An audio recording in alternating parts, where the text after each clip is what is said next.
Hey there, and welcome to your grammar video for Unit 8 of Book 5, Listening and Speaking. In this lesson, we'll talk about using modals of necessity, must and have to.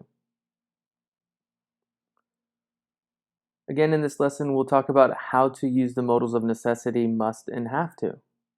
Something that you'll need to remember is that after modals, we always use base verbs. Looking at the examples on the screen, you can see the subject, followed by the modal must or have to, and then the base verb in red. Pause the video, practice writing a few statements of your own using must and have to.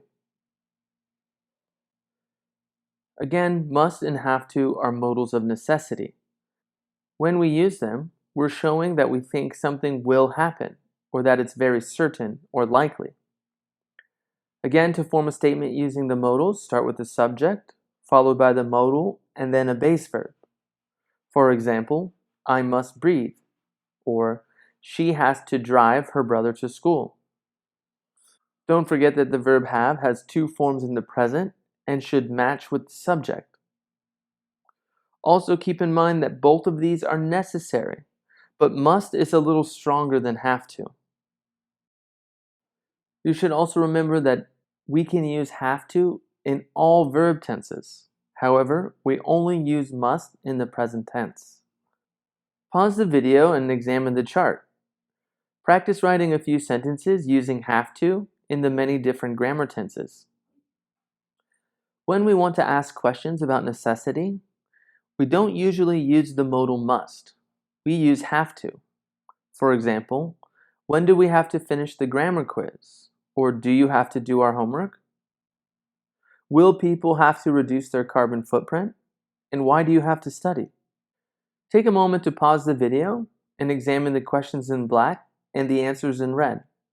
Practice writing a few question and answers of your own.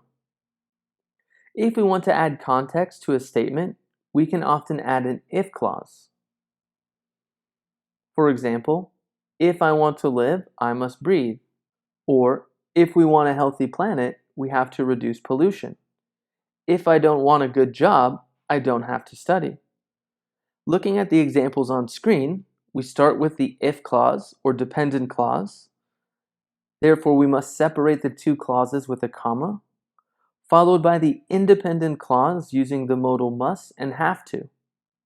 Pause the video and practice writing a few statements of your own using if clauses with the modals of necessity. Now, let's take a practice quiz. Take a moment to pause the video, answer the questions, and then come back. Question 1. My teacher blanked me English. Looking at our answer choices, we know that my teacher would not match with A, B is missing a base verb, and C, have to teach, also doesn't match with my teacher.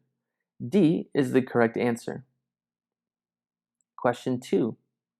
Do we blank stop flying airplanes? Do we doesn't match with has, so A is incorrect. Mustn't is not used in English, so C is incorrect. And D does not fit the question structure.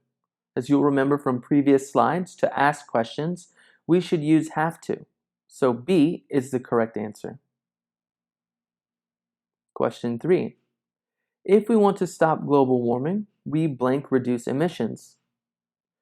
Again, looking at our subject here, we have we, so A does not fit. C includes the preposition to after the modal, so it's not correct.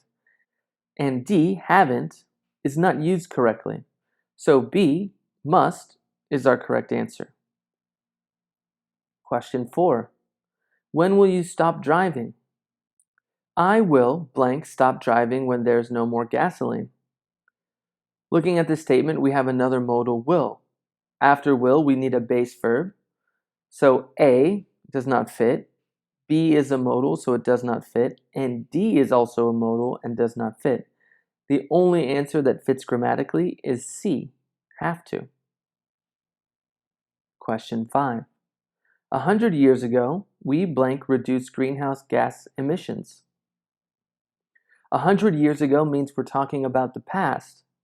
As you'll remember from previous slides, we only use must in the present, so A and C are not options. B is the present tense, so we have to would also not fit. That means D, didn't have to, is the only correct way to use have to in the past, and is therefore the correct answer. That's it for this lesson. As always, I hope you thought it was useful. Class dismissed.